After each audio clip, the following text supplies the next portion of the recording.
مساء الخير يا شعب بلدي العظيم. كل سنة وانتم طيبين بمناسبة قرب شهر رمضان المبارك. أعاده الله عليكم وعلينا بالخير واليمن والبركات،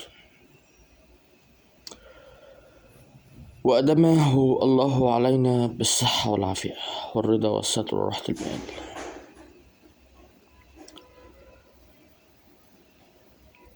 يا مصريين، أتمنى تكون الرسالة اللي أنا هقولها واضحة، أتمنى من كل قلبي. وهذه الرسالة أقولها بحرقة وحزن.